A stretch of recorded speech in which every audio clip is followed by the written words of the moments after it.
Ya los Estados Unidos es el centro de la pandemia, tenemos más números que China en el pico, y el mercado empieza a tomar conciencia de eso, y hoy 1 de abril es singularmente importante, porque hoy día se va a descubrir si la gente va a pagar sus rentas o no, va a pagar sus hipotecas o no. Una corrección muy, pero muy severa, la más severa en la historia, y la gran pregunta que se hacen los analistas, los inversionistas, los operadores, es si va a haber soporte en ese 30 o si el mercado sigue cayendo. La distancia social va a ser una forma de vivir en los Estados Unidos y probablemente alrededor del mundo por los próximos 2 años. Y la gran pregunta es cómo afecta esto a una economía global que está basada en el consumo. En una crisis como esta tenemos que invertir en nuestro capital. La economía son las personas.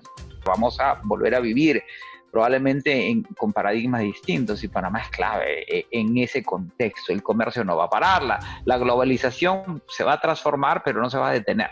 De cara a la situación financiera de Venezuela, cuyo problema fundamental sigue siendo la hiperinflación, de cara a la pobreza que la pandemia puede generar, hay que tener mucho cuidado. La humanidad hoy es mucho más importante que la oportunidad, porque sin humanidad no va a haber oportunidad.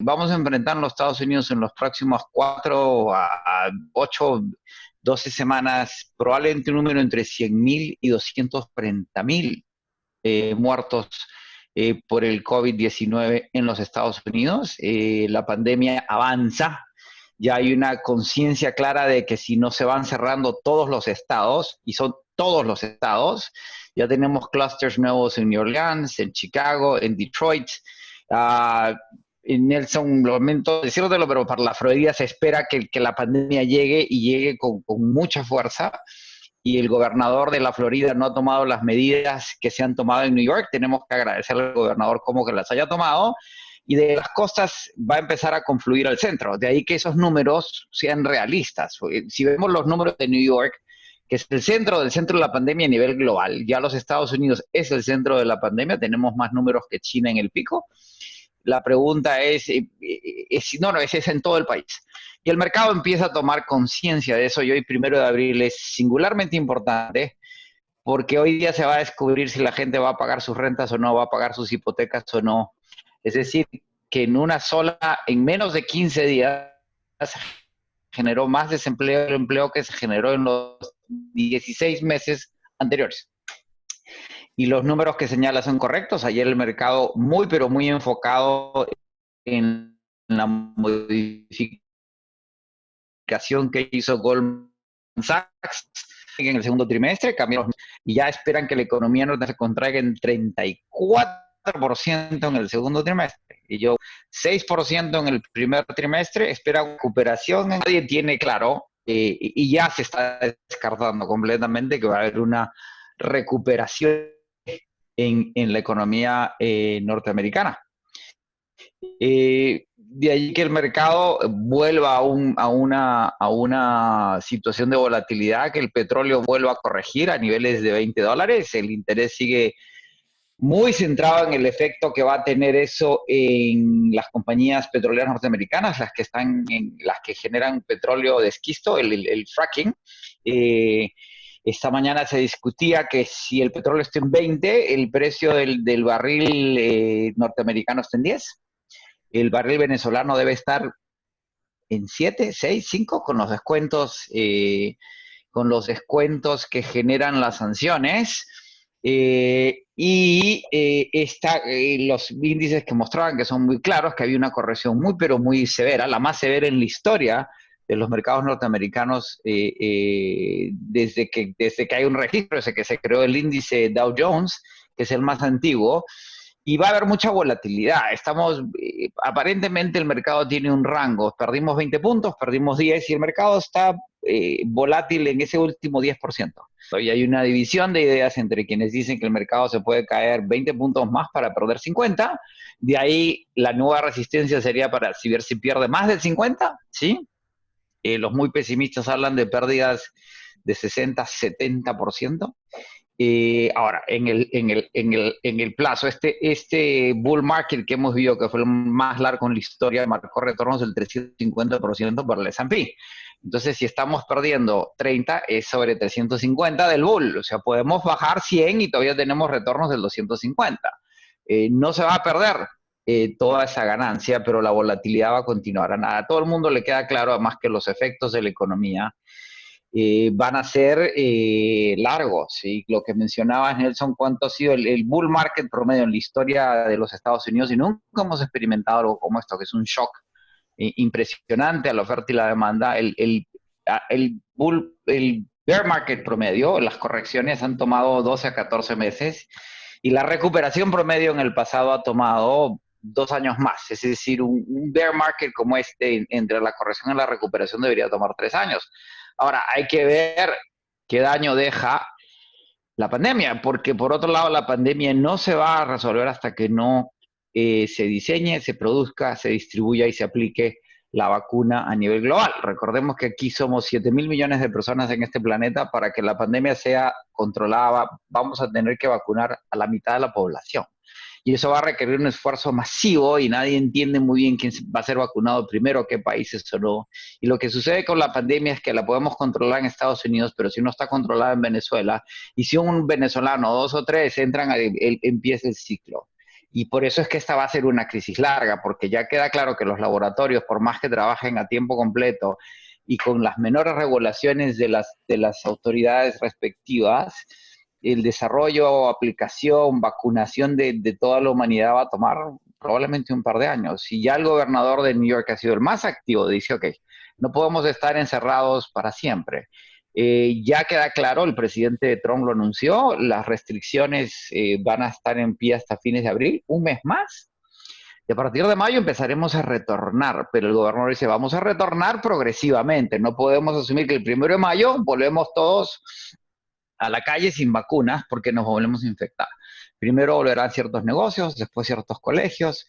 Ya se está discutiendo que todos los que salgamos a la calle tenemos que usar máscaras, no porque nos prevengan de infectarnos, pero para no infectar a otros, para no tocarnos las caras. La distancia social va a ser una forma de vivir en los Estados Unidos y probablemente alrededor del mundo por los próximos 2 años. Y la gran pregunta es cómo afecta esto a una economía global que está basada en el consumo. Repitamos, el 75% de la economía, del crecimiento norteamericano, la economía norteamericana depende del consumo.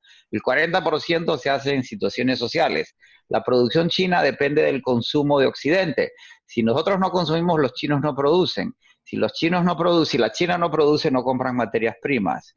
Entramos en un proceso largo, complejo, complicado, volátil, y que va a demandar de gran solidaridad humana para mantener las cosas caminando, como es este paquete fiscal que mencionabas. Ya se habla de un cuarto paquete, porque vamos a tener que seguir asistiendo a la economía.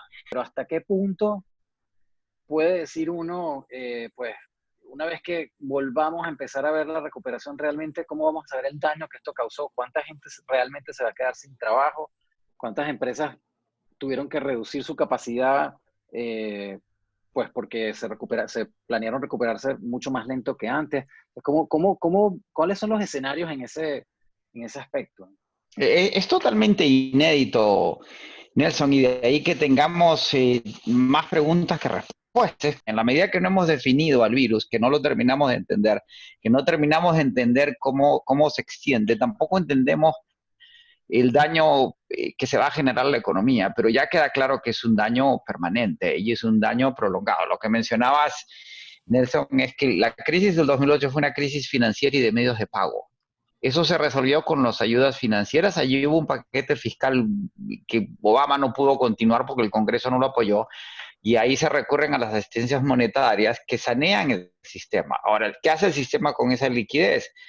Transfiere el riesgo a los mercados de acciones, a los mercados de renta fija, y hay un riesgo de liquidez en el sistema. Ahora, es un riesgo de liquidez singular porque no hay inflación. Entonces vamos a tener recesión profunda, probablemente no lleguemos a una depresión económica, con deflación, que es exactamente lo que pasó en la Gran Depresión de los años 30. La reserva, en ese momento había una reserva federal, pero se trataba de crear inflación, porque la inflación es actividad económica y no se creaba inflación. Ahora podemos experimentar una situación similar. De allí que haya una inyección masiva de liquidez en el sistema por parte de la Reserva Federal, el Banco Central Europeo, el Banco Central de China, para que el sistema no se trabe, ¿sí? Y hay un paquete fiscal para reactivar esa economía, pero son medidas de sustento en economías, de nuevo, el modelo de crecimiento, no necesariamente de desarrollo, del siglo XX ha sido un crecimiento basado en el consumo. Ese consumo se ha detenido, va a quedar detenido como lo conocíamos, y la clave es cómo lo reactivamos o si reinventamos la economía, que es lo que sucedió en los años 30. Y hay demasiadas preguntas. De ahí y hoy una cosa que dice el gobernador el lunes. Quien crea que la ciudad se va a recuperar, porque además dice, ya entrábamos este año con un déficit fiscal importante, con la ausencia de actividad económica y con lo marginal que es en asistencia fiscal a los estados, este tercer paquete fiscal aprobado en el Congreso, vamos a tener que parchar ese hueco fiscal. Y eso incluye problemas ulteriores, ¿sí? Entonces hay problemas, y entonces el gobernador decía, quien crea que la ciudad de Nueva York se va a recuperar este año o el próximo está equivocado. Ahora, antes de darle el pase a Reinaldo, porque tenemos que hablar también de los otros mercados, yo creo que la pregunta que quizás tiene mucha gente en el chat y nosotros mismos es la misma que hicimos la semana pasada. ¿Qué hacemos con el capital hoy en día? La clave es mantener, de nuevo, lo que conversamos desde el dinero hay que protegerlo porque si bien hay mucha liquidez en el sistema, no sabemos cómo va a fluir esa liquidez en este escenario que no nos queda claro. Y recordemos que ya el doctor Fauci, que es la autoridad a quien hay que escuchar prácticamente todos los días, dice que no está descartado que venga una segunda ola del virus en el otoño. O sea, si se comporta como la gripe y si se comporta como la pandemia o la peste de la influencia española en 1918, viene una segunda ola y es casi certero porque no vamos a tener vacunas y no vamos a haber controlado la expansión de la epidemia para entonces. La estamos restringiendo, pero no está controlada. El virus no va a morir, ¿sí? Entonces, si viene una segunda ola en el otoño, esto se repite, ¿sí? Entonces, el dinero, la platica, la plata, hay que preservarla, ¿sí? Uno tiene que estar líquido para cualquier eventualidad. Y el capital, que no es dinero, hay que mantenerlo. De nuevo, el problema es que en la medida que no nos queda claro cuál es el denominador del Price to Earnings Ratio, del RPU, no es muy claro cuál es el valor del mercado. Por eso es que está tan volátil y nadie lo puede definir. El petróleo es un termómetro de actividad económica fundamental. Si está en este momento en $20 para el WTI y 25 para el Brent, pero ya hay una expectativa de que caiga del 20. Y el capital, mantenerlo, hay que olvidarse de los mercados si tal cosa se puede. Ponerse a rebalancear portafolios a esta altura ya no es lo más recomendable. Bien, entonces, Nelson, tomo la palabra aquí para entrar en la parte internacional. Un poco, José, vámonos a Panamá. Estamos hablando que el gobierno de Cortizo arrancó su gestión con una colocación de bonos histórica de 2.000 millones. Estamos hablando julio más o menos del 2019. Y ahora sale en este mes de pasado, ya estamos comenzando hoy abril, pero en este mes de marzo una colocación de 2.500 millones también, si se puede tomar de alguna manera histórica. Quisiéramos entender un poco tu estructurada, según tu criterio, eres experto en esa área, tu criterio sobre eso y qué pasa con esto, con esta colocación hacia futuro, qué pasa con el país. Cortizo pasa su gobierno y comienza otro en un futuro, qué pasa con estos bonos y si era recomendable o no. Y también se habla de que quieren atender o, digamos, recurrir al Fondo de Ahorro Panameño. Tu criterio, por favor. Mira, la situación en América Latina va a ser muy difícil. Esperábamos crecer este año en la región en línea con el crecimiento global, poquito más, poquito menos, más bien más que poquito más, a niveles del 3, poquito menos. y a raíz de la pandemia, América Latina entra en recesión y tenemos problemas serios en Argentina. Ayer se hicieron los anuncios de lo que es la reestructuración de la deuda, menos agresivos de lo que se podría esperar de cara a lo que se podría dar en pleno COVID-19. Ecuador va a tener problemas muy serios, ya postergaron el pago de un cupón, están haciendo el pago de otro, porque en la medida que están dolarizados y el precio del petróleo colapsó, la cuenta corriente se los debe ajustar. Como mencionábamos, devaluaciones, depreciaciones de las monedas a todo nivel, el país mejor ubicado es el Perú, tomaron las mejores medidas en términos de la pandemia, el gobierno anuncia medidas fiscales y monetarias similares a los de Estados Unidos, modificaciones en los fondos de pensiones en el Perú para que la gente pueda retirar efectivo en los fondos de pensiones si así lo necesita, grandes problemas en el Perú de parte de las administradoras, pero el Estado está haciendo lo que tiene que hacer. En ese contexto, Panamá hace una colocación de bonos absolutamente sorpresiva. Hace una oferta por 3.000 millones, coloca 2.500 millones a una tasa por debajo del 5%. Audaz, importante, saludable y realmente loable en que lo hayan hecho con tanta eficiencia, con tanta rapidez, en la medida que, como sabemos, el gobierno anterior dejó una serie de cuentas por pagar a contratistas que han afectado las dinámicas de crecimiento en Panamá. Las emisiones del año pasado se hicieron para cerrar un poco esa brecha, para tratar de reactivar la economía, y esta emisión es básicamente para proveer de caja al Estado para enfrentar los gastos que va a tener que enfrentar de cara a las necesidades en el país, como el resto de América Latina, con la diferencia que Panamá tiene 4 millones de habitantes, es una economía mucho más administrable que otras economías más grandes en la región. Yo mencionaba que si el crecimiento en el Perú va a ser menos del 1%, el crecimiento en Panamá no puede ser más del 2%, va a ser menos del 2% en la mejor de las circunstancias. De allí que esta emisión haya sido, yo la considero totalmente un éxito, y en la medida que la deuda contra PBI de Panamá sigue siendo muy sustentable. No es marginal, pero tampoco es para preocuparse, más aún en una economía que está dolarizada y que no tiene los problemas de economías como la argentina o la colombiana, que si colapsa el peso vis a vis la deuda sube en términos de presión de la cuenta corriente, sube en términos de las deudas contra PBI. Uno de los problemas que va a enfrentar Panamá, como el resto de la región, y ya hay indicaciones de cancelaciones de tráfico en el canal, es que si el comercio internacional baja, el tráfico en el canal va a bajar, los fees van a bajar, la desaceleración de los sectores privados. Ayer en una llamada de conferencia con compañías panameñas, el temor es que se detenga la construcción, se detengan los contratistas, tengan que despedir gente. Le digo, bueno, bienvenidos estamos todos como galeotes remando en el mismo barco. Lo bueno es que el Estado está haciendo caja para atender las necesidades de los más necesitados. Ahora, no esperen que ese bono que se emitió vaya a ser para pagar a contratistas. Es decir, ese bono es para alimentar a la gente en la circunstancia más álgida que pueda enfrentar los sectores de menores ingresos y menos favorecidos, especialmente lo que es la economía informal, la economía de la calle, que no tolera una cuarentena por más de 48 horas. Ahora hablaban también de echarle, digamos, agarrar el fondo de ahorros también unos 1.000 millones, están tratando de pasar este debate. ¿Conoces bien la economía panameña? ¿Conoces el tamaño? ¿Cómo lo ves? O sea, ¿es necesario? ¿Crees que ya con esta colocación deberían aguantar? Esta colocación tiene vencimiento 2056.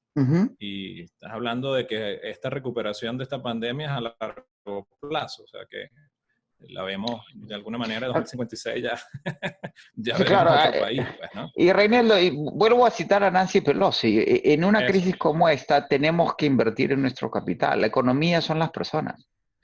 Y toda esta crisis lo que va a generar es que la discusión sobre el capitalismo norteamericano del siglo XX, tres condiciones, ¿sí?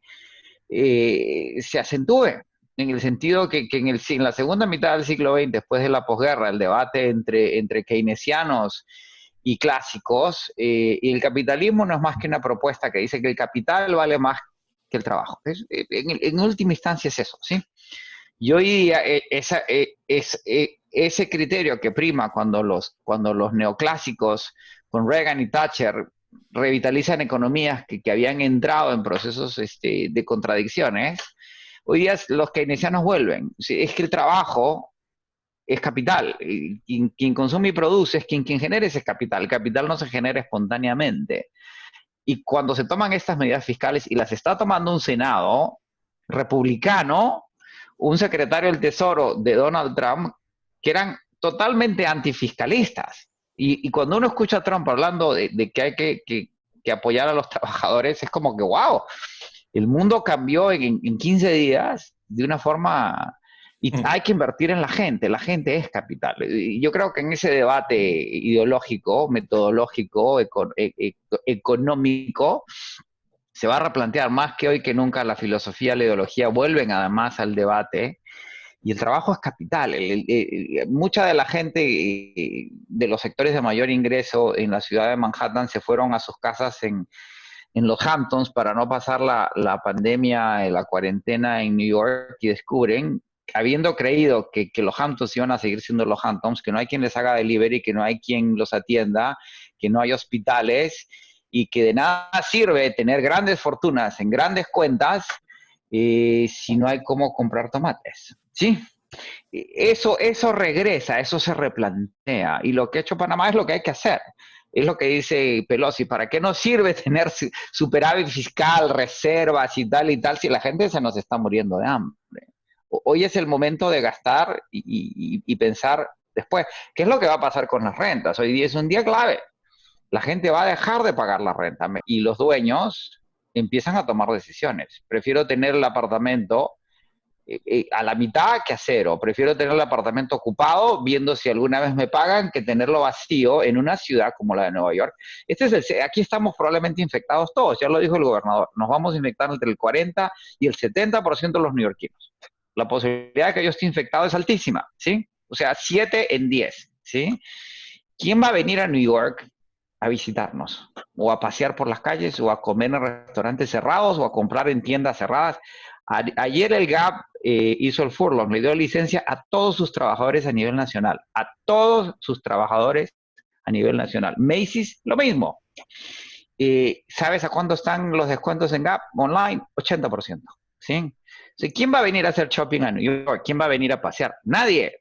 Por los próximos 12, 24 meses, este es el momento de invertir en el capital más importante de cualquier nación, que es su gente, y lo que está haciendo Panamá es lo correcto. No, la preocupación es eso, pues, ¿no? Tocas el fondo de ahorro, endeudas el país y que realmente llegue a donde tiene que llegar el dinero. Acuérdate que aquí en Estados Unidos tenemos un déficit fiscal de $1 trillón y acabamos de aprobar un gasto de 2 trillones. Para cualquier efecto práctico se acaba de incrementar el déficit fiscal en 200, 100, 200%. Y si viene un cuarto va a ser 500. Y el costo de la presión sobre el dólar, que se ha fortalecido en virtud de la crisis por su convertibilidad y su liquidez, lo vamos a pagar todos, en términos de que el dólar es la moneda de reserva global. Hoy día no es el momento como dirían en mi país, de quitarme estas pajas, ¿sí? Esos problemas los resolveremos en el largo plazo y las cargas fiscales se van a rebalancear. El costo fiscal de todos esos rescates los va a pagar alguien. Y obviamente no los va a pagar la base de la pirámide, que va a terminar en una condición muy precaria. La carga fiscal, y tú que manejas esos temas lo sabes, va a revertir arriba. Eso sucedió en 1932. Y a partir del 32 hasta el final, hasta su muerte durante su tercera presidencia, el mundo en el que vivimos y que se transformó con Reagan y Thatcher lo inventó Roosevelt en los 30. Y las instituciones que se crearon en ese momento son las instituciones tutelares de esta nación hasta el día de hoy. Bien, queremos recordar que tenemos el chat para hacer las preguntas, como ya vamos avanzando, estamos ya casi culminando, quisiéramos tratar de atender algunas preguntas que tengan, ¿no? Acerca de los temas. Tocamos Venezuela, José, bueno, un país ya sancionado, como tú lo has dicho, Ahora el presidente y toda la comitiva, de alguna manera buscados por la justicia americana. ¿Qué visualizas tú de esto y qué conversaciones has tenido por allá con economistas? Mira, desde el lunes, desde que se anunciaron las medidas, desde el lunes ha habido mucho tráfico, mucha conversación. Estuve desde el lunes en conversaciones con Washington, ida y vuelta. Nadie entiende claramente cuál es el objetivo estratégico de la administración Trump, del Departamento de Estado, de hacer todos estos anuncios y tomar todas estas medidas en el curso de lo que probablemente es la crisis más importante de los Estados Unidos desde la Gran Depresión, de los años de la primera mitad del siglo pasado. Y más aún cuando toda la atención de la administración y del gobierno norteamericano, del gobierno federal y de los gobiernos estadales están en cómo atender una pandemia que sigue creciendo y que no se va a resolver en el corto plazo. Y las motivaciones no quedan claras. Hay muchas teorías. Una que Donald Trump quiere consolidar la base electoral de Florida de cara a las elecciones en noviembre en circunstancias que han cambiado absolutamente sus posibilidades de triunfo o no. Hoy día está cuestionado. Trump había llegado a su nivel más alto de popularidad en virtud de cómo está administrando la pandemia, porque el centro del país, que es su base, no ha sido afectado por la pandemia, pero para allá va. Texas es uno de los siguientes clusters, Florida es uno de los siguientes clusters, con lo cual todo está en cuestionamiento y esa popularidad ha empezado a bajar, ¿sí? Porque hay una percepción general de que Trump no está administrando el problema adecuadamente. Por otro lado, me comentaban en Washington que Trump, no hay forma que Biden gane en la Florida en las elecciones de noviembre, por lo tanto, eso no tiene sentido. Lo que aparentemente está sucediendo, y es lo que dicen los analistas en Washington que tienen acceso a la administración, porque aquí no hay que, la especulación no ayuda mucho, hay que escuchar lo que dicen quienes han tomado las decisiones. Creo que ahí hay una suerte de inercia de cara a las políticas anteriores y una percepción en este momento, en las condiciones de lo que podría estar sucediendo en Venezuela. No hay credibilidad en los números de la administración de Maduro en términos de cómo está afectando la pandemia en Venezuela. Hay mucha preocupación por la precariedad del sistema de salud pública en Venezuela si es que se extendiera el problema ya. Lo que ha salvado a Venezuela, como a otros países del África septentrional, es el aislamiento. Acuérdate que la movilidad de gente es lo que ha generado que la pandemia crezca. Por eso los Estados Unidos es más serio que China a esta altura. Aquí no podemos cerrar el país por 90 días, o la región, o Nueva York fuese. Y que ahora hay que ver si ese intento por parte de la administración de Donald Trump va a ser exitoso. En la medida que la política externa de Trump ya tiene la doctrina Trump, como se menciona, es maximum pressure, se dice en inglés, máxima presión. El problema es que la máxima presión, hay una contracorriente que es de los presionados, como son Corea del Norte, Irán, de alguna forma Rusia, que está sancionada, y Venezuela, que es máxima resistencia. Si Maduro y su cúpula resisten con los daños colaterales que van a seguir causando a los venezolanos, fundamentalmente, volvemos a caer en una trampa. Nelson, tenemos varias preguntas y creo que tocamos temas de Panamá y Venezuela, pero también hay una que no hemos tocado, que cómo ves la comunidad europea. Sí, hay varias preguntas alrededor de la economía europea y hay varias preguntas alrededor de si Panamá, por lo que tú acabas de comentar, sería un país que se recuperaría rápido. Y hay una pregunta que refiere a cómo ves el desempeño a corto plazo de la Bolsa de Caracas en función de una transición. Entonces, si quieres, vamos con la economía europea, ¿cómo la ves? Y luego pasamos por la operación de Panamá en tal caso y cómo afectaría la transición de Venezuela a la Bolsa. Listo. ¿Cuál era la pregunta de Panamá? Perdón, Nelson. La pregunta de Panamá viene digamos, basada en lo que acabas de decir, que si puede ser una de las Ok, economía que más pronto se listo. recupere, pues, ¿no? Europa ya estaba en un proceso no de recesión, pero Europa no crecía más del 8%. Europa estaba estancada en lo que se llama el síndrome japonés. Y el gran temor es que Estados Unidos, de cara a los efectos colaterales de la pandemia, entre en la misma situación. No crece, no tiene inflación, tasas de interés muy bajas y el país no avanza. Ahora, hay un problema demográfico con poblaciones que envejecen, que era parte del problema estructural, que es el problema parte del estructural de Japón, que es el europeo, y que empieza y que se va a manifestar en los Estados Unidos. Entonces, lo que ha hecho la pandemia es reforzar ese estado de cosas en Europa, que no se espera que progrese, pero tampoco que empeore, porque las dinámicas de consumo europeas no son las mismas que de los Estados Unidos. Ahora, el colapso del turismo va a afectar absolutamente los países de la región que dependían mucho, especialmente España. España duplica su población durante el verano. Si eso se reduce, van a tener que hacer una serie de ajustes al respecto.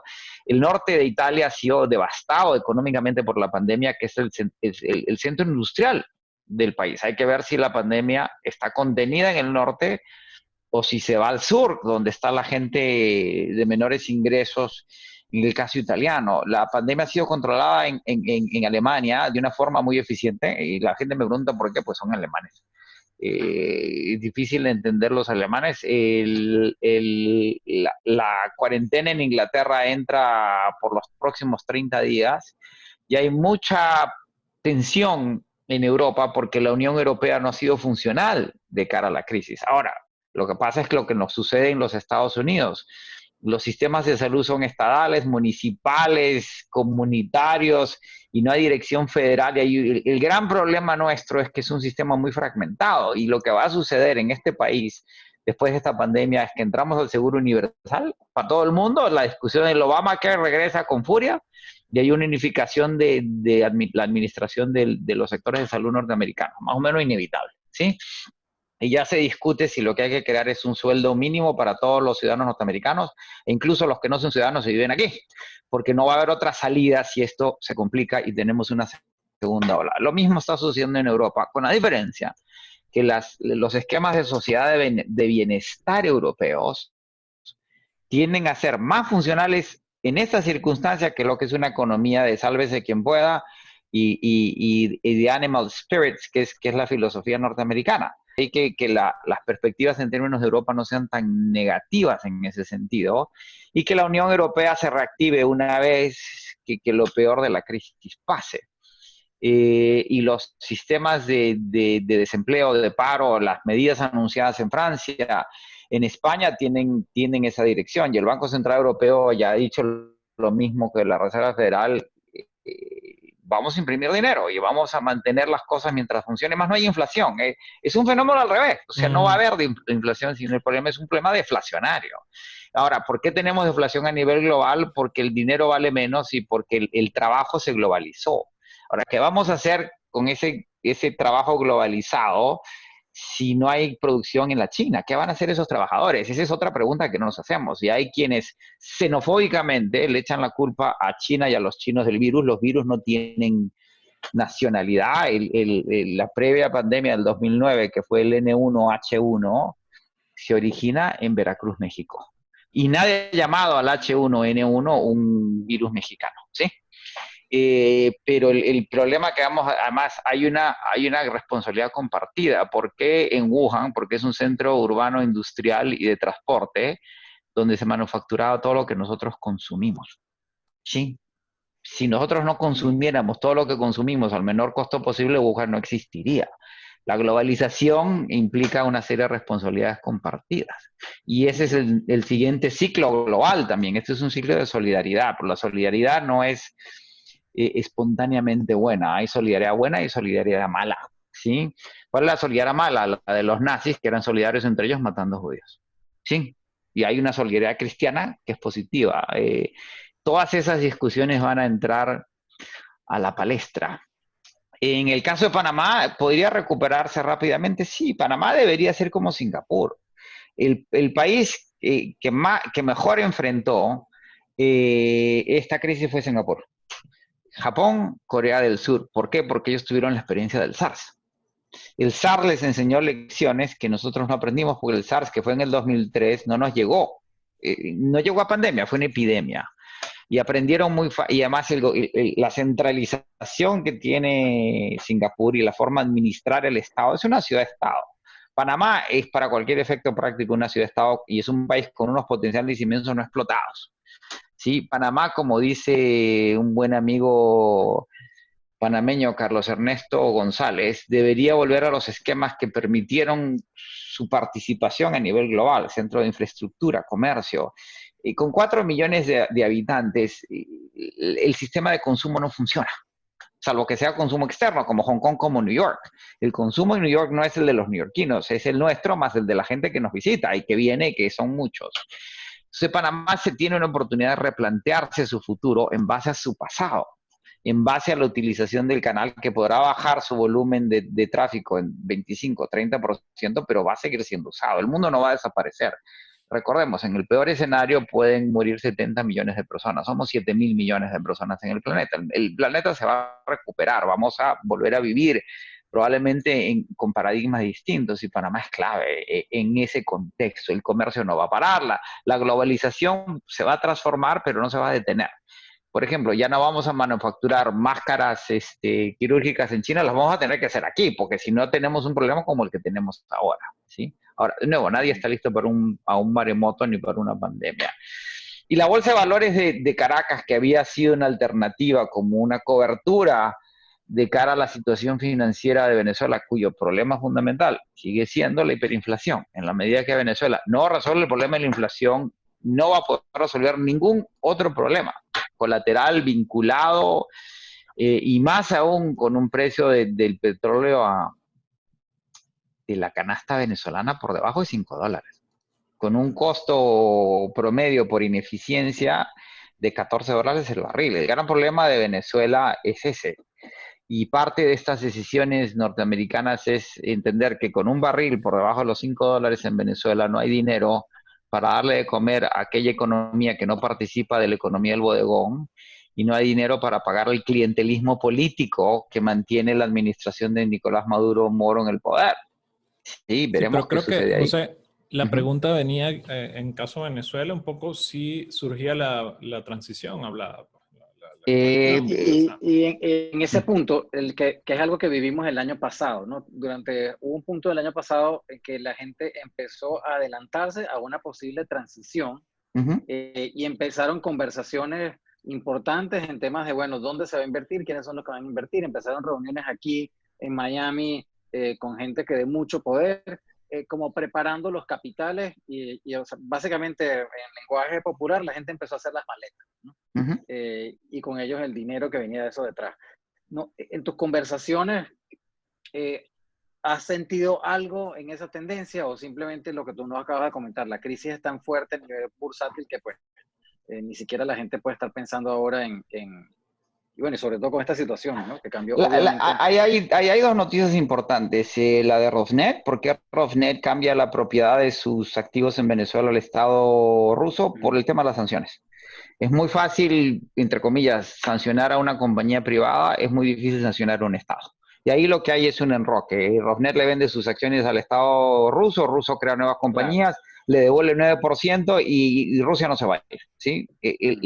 Los intereses rusos en Venezuela son geopolíticos y no necesariamente de economía o negocios, independientemente que les interese recuperar el dinero prestado. Y hay que entender que hoy día el jugador más importante en el mercado petrolero en el mundo es Rusia. Tiene más reservas que Arabia Saudita, tiene menos costo de extracción, tiene menos presión fiscal sobre el precio del barril, por lo tanto puede tolerar quedarse en Venezuela. El caso de Chevron, si no me equivoco es Chevron, sí, es distinto, porque con las dificultades que tienen internas, las ineficiencias y el barril a $5, para Chevron no tiene mucho sentido quedarse en Venezuela.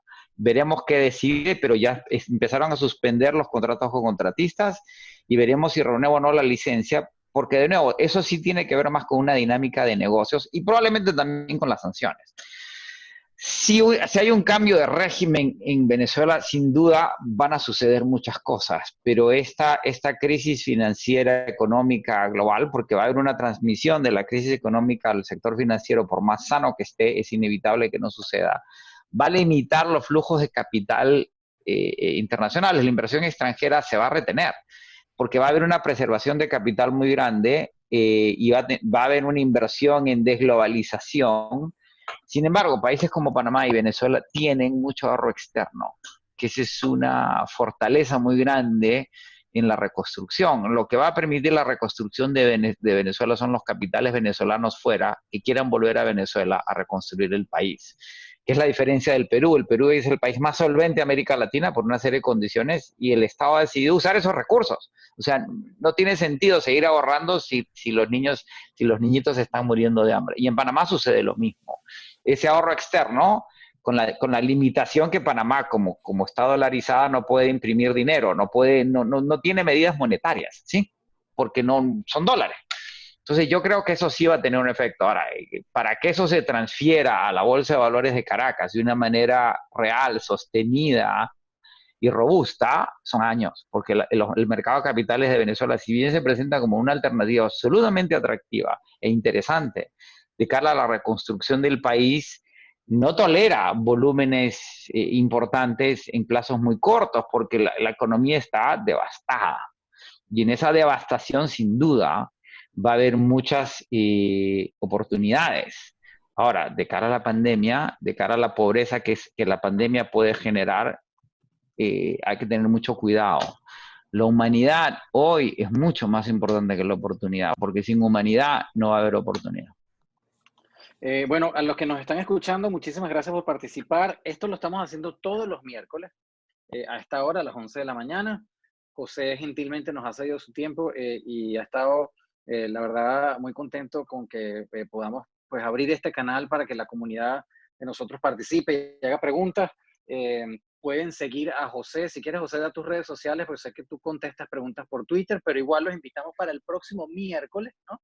Para que se unan. El Venezuelan Business Club tiene otros webinars que estamos haciendo mañana y el viernes, bastante interesantes, sobre todo algunos para poder producir dinero desde la casa con oportunidades realmente sólidas. Así que bueno, los invitamos a que sigan pendientes de nosotros. Muchísimas gracias a todos, a ti, José. Por favor, si puedes dar tu información de contacto y Rey. Si en Facebook estoy como José González, en LinkedIn como José González y en Twitter como José G333. Perfecto. ¿Sí? O JG333, una de las dos. Y de hecho, si pueden seguir al BBC en LinkedIn, porque vamos a empezar a hacer algunas iniciativas por ahí. Yo creemos que, pues bueno, nos apoyamos siempre en Instagram y en Facebook, pero pues obviamente LinkedIn, por tener todos nuestros perfiles profesionales, creemos que es una muy buena manera de que podamos conectarnos, saber qué hacen los demás y poder también generar ahí un networking y oportunidades pues, de hacer algo. Correcto. Sí, en LinkedIn tenemos un grupo como Venezuelan Business Club y se pueden ir integrando allí. Muchísimas gracias, José, una vez más. Y un placer. Nelson también por todo este esfuerzo y gracias a todos los que se pudieron conectar. Y por email le haremos llegar el resumen de este video. Muchísimas gracias. Cualquier sugerencia que tengan, por favor, cualquier tema que quieran que podamos tocar, pues esta es unos eventos bastante interactivos, así que están muy bienvenidos cualquier comentario, porque de nuevo, tenemos 2 semanas haciendo esto y para nosotros es importante pues, estar en contacto con ustedes, los que están recibiendo el mensaje y el contenido, porque de esa manera pues sabemos que estamos atendiendo las preguntas y las curiosidades de todo el mundo. Así que bueno, nuevamente, muchísimas gracias. Vamos a culminar la sesión de hoy. José, mantente sano, por favor, que te necesitamos por aquí. Gracias, igualmente. Me hacen compañía los miércoles. Sí, señor. Ok, saludos. Hasta luego, que esté muy bien.